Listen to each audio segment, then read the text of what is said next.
स्वागत है आपका द न्यूज पर। मैं हूं आपके साथ शिप्रा सैनी। लोकसभा चुनाव 2024 में बीजेपी और प्रधानमंत्री नरेंद्र मोदी का मुकाबला किस तरह से किया जाए, इसको लेकर आज बिहार की राजधानी पटना में 15 विपक्षी दलों की बैठक हुई। इस बैठक में और उस बैठक के बाद प्रेस कॉन्फ्रेंस में ये दिखाने की पूरी कोशिश की गई कि विपक्ष पूरा एकजुट है, यानी बीजेपी विरोधी दल जो हैं वो अब प्रधानमंत्री नरेंद्र मोदी और बीजेपी के खिलाफ एकजुट हो चुके हैं और बस अब अंतिम निर्णय अगली बैठक में होगा, जहां सीटों के बंटवारे को लेकर बातचीत होगी। ये तमाम बातें नीतीश कुमार की ओर से कही गई, जो कि बिहार के मुख्यमंत्री हैं। दरअसल इस बैठक के बाद जब प्रेस कॉन्फ्रेंस में जम्मू कश्मीर के पूर्व मुख्यमंत्री उमर अब्दुल्ला अपनी बात रख रहे थे, तो इस प्रेस कॉन्फ्रेंस से ममता बनर्जी निकल ली और वहीं लालू प्रसाद यादव एक मजाकिया अंदाज में ही सही, लेकिन ये कहते नजर आए कि राहुल गांधी को दूल्हा अब बन जाना चाहिए। तो ये क्या उनका पॉइंट था, इस पर भी लगातार सवाल उठ रहे हैं। लेकिन जिस तरीके से दरअसल उमर अब्दुल्ला ने तमाम बातें कही, केजरीवाल पर भी उन्होंने हमला बोला। एक तरीके से जो केजरीवाल प्रेस कॉन्फ्रेंस में शामिल नहीं हुए, उमर अब्दुल्ला ने ये कहा कि दरअसल ये महत्वपूर्ण मीडिया के लिए नहीं रखेगा कि इस बैठक में कौन शामिल हुए हैं, बल्कि ये महत्वपूर्ण हो जाएगा कि इस बैठक में कौन नहीं पहुंचा है या इस प्रेस कॉन्फ्रेंस में कौन नहीं पहुंचा है।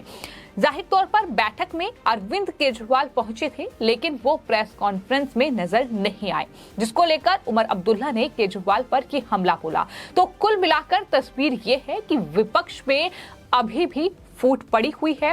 खुद राहुल गांधी ने इस बात का जिक्र किया।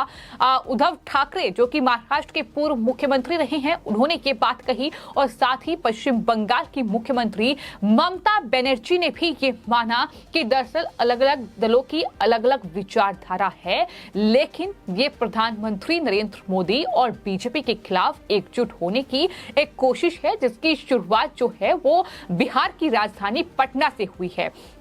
तमाम नेताओं ने इस मीटिंग के बाद प्रेस कॉन्फ्रेंस में हिस्सा लिया और बारी बारी से अपनी बातें कही। कुछ लोगों की नाराजगी का सामना भी नीतीश कुमार को यहां करना पड़ा। जिस तरीके से अखिलेश यादव का नंबर सबसे बाद में आया, तो उनके कार्यकर्ता, उनके जो पार्टी के लोग हैं, वो नाराज हो गए कि अखिलेश यादव को सबसे बाद में बोलने का मौका दिया गया।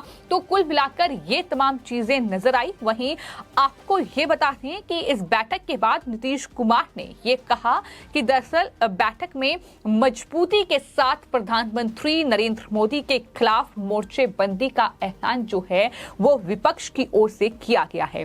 लेकिन बयानों पर अगर गौर किया जाए तो पश्चिम बंगाल की मुख्यमंत्री ममता बनर्जी ने यह कहा कि पटना में बहुत अच्छे तरीके से बैठक का आयोजन नीतीश कुमार की ओर से किया गया। उन्होंने इस बात का भी जिक्र किया कि इससे पहले हमने राजधानी दिल्ली में भी कोशिश की है कि विपक्ष को एकजुट करने को लेकर बैठक जो है वो सक्सेसफुल रहे, लेकिन ऐसा हो नहीं पाया। तो मैंने ये सुझाव दिया कि नीतीश कुमार जो है इस बैठक का आयोजन पटना से करें।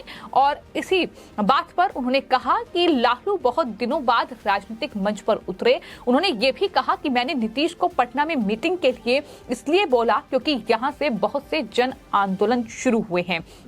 प्रधानमंत्री नरेंद्र मोदी और बीजेपी पर ममता बनर्जी हमलावर नजर आई। उन्होंने कहा कि सीबीआई और ईडी को हमारे पीछे लगाया जाता है। उन्होंने ये भी कहा कि दरअसल अपनी मनमर्जी से केंद्र काम कर रही है, ईडी और सीबीआई का इस्तेमाल कर रही है और बीजेपी इतिहास बदलना चाहती है और हम चाहते हैं कि बिहार से ही वो इतिहास बने। तो ये ममता बनर्जी का बयान। लेकिन वही जम्मू कश्मीर की पूर्व मुख्यमंत्री महबूब मुफ्ती और फारूक अब्दुल्ला ने एक बार फिर से जो तमाम बातें कही, वो बातें ये साफ इशारा कर रही हैं कि कहीं न कहीं जम्मू कश्मीर से आर्टिकल 370 हटाए जाने का दर्द आज भी उमर अब्दुल्ला और महबूब मुफ्ती के जहन में है। चूंकि इस पूरी प्रेस कॉन्फ्रेंस के दौरान जो है उमर अब्दुल्ला यही कहते नजर आए कि दरअसल मैं चाहता हूं कि आर्टिकल 370 पर भी एकजुटता जो है वो विपक्ष की दिखाई दे।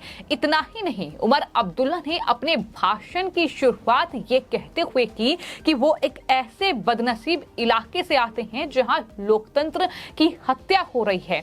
ये बातें उनकी तरफ से कही गई। हालांकि ये भी उमर अब्दुल्ला ने कहा कि ये उसूलों की लड़ाई है, विचारधारा की लड़ाई है, हम साथ हैं। कश्मीर में लोकतंत्र का दिन दहाड़े कत्ल हो रहा है और ये तमाम बातें उनकी तरफ से कही गई। प्रधानमंत्री का जिक्र किया और कहा कि व्हाइट हाउस में प्रधानमंत्री ने लोकतंत्र की बात की, सुनकर अच्छा लगा। जम्मू कश्मीर तक क्यों नहीं पहुंचता है लोकतंत्र, ये सवाल उमर अब्दुल्ला की ओर से किए गए। तो कुल मिलाकर तस्वीर जो थी वो साफ तौर पर ये नजर आई कि जो एक वक्त पर एक दूसरे के धुर विरोधी हुआ करते थे, फिर चाहे वो ममता बनर्जी का बिहार के लोगों को गुंडा कहना हो, लेकिन आज यही ममता बनर्जी वहां पटना में जाकर लालू प्रसाद यादव के पांव छू रही है।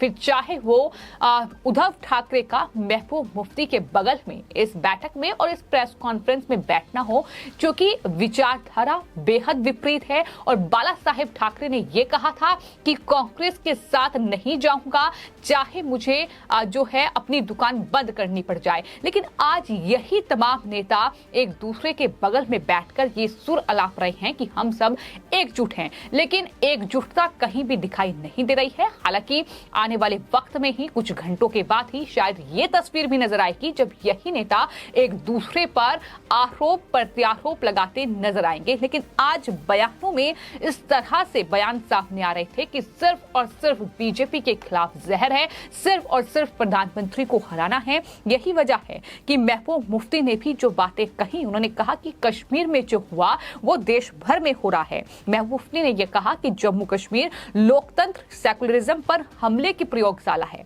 अब पूरे देश में वही हो रहा है। गांधी के मुल्क को हम गोडसे का मुल्क नहीं बनने देंगे, ये महबूब मुफ्ती ने इस प्रेस कॉन्फ्रेंस के दौरान बोला। तो वही राहुल गांधी अभी लोकतंत्र और वही अपना जो धर्म के आधार पर वो आरोप लगाते हैं सरकार पर, वही राग अलापते नजर आए कि दरअसल सरकार लोकतंत्र की हत्या कर रही है, जो है अल्पसंख्यकों के साथ अन्याय हो रहा है और उसको लेकर ही हम सब एकजुट हुए हैं।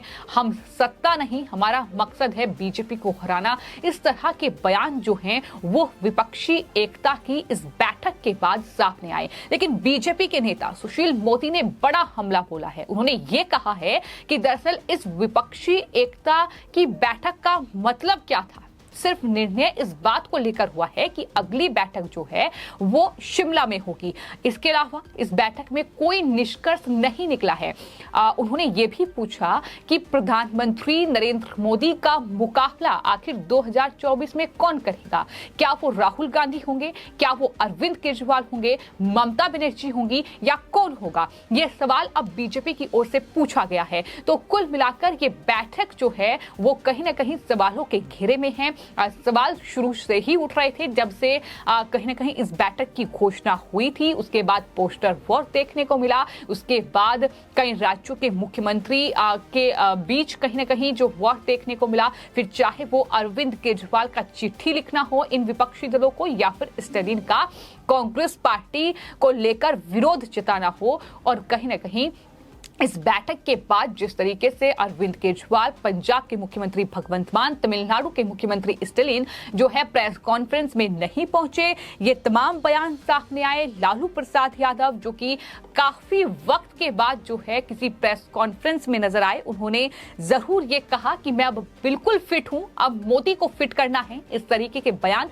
उनकी तरफ से दिए गए, लेकिन वो कहीं ना कहीं मजाकिया लहजे में भी नजर आए, जहां उन्होंने राहुल गांधी की शादी की बात कर दी और कहा कि मेरी सलाह आप नहीं मानते, लेकिन अब भी देर नहीं हुई है, आपको शादी कर लेनी चाहिए। और ये भी कहा कि अब राहुल गांधी दुल्हा बने और हम सब बाराती होंगे। तो इस तरह की खूब बयानबाजी का दौर देखने को मिला, हंसी मजाक भी खूब हुई। लेकिन कुल मिलाकर विपक्षी एकता में दरार अभी भी है, चूंकि केजरीवाल, स्टैलिन और भगवंत मान का इस प्रेस कॉन्फ्रेंस में नहीं पहुंचना और उमर अब्दुल्ला के भाषण देते हुए ममता बनर्जी का वहां से खिसक लेना, ये तमाम चीजें दिखाती हैं कि विपक्ष एकजुट नहीं है। मोदी का मुकाबला करने के लिए विपक्ष को अभी काफी पापड़ बेलने होंगे और जाहिर तौर पर ऐसा भी हो सकता है कि इसमें कामयाबी विपक्ष को हासिल ना हो। फिलहाल आपकी इस पूरे मामले पर क्या कुछ राय है, हमें कमेंट बॉक्स में जरूर लिखें और चैनल को सब्सक्राइब करें। धन्यवाद।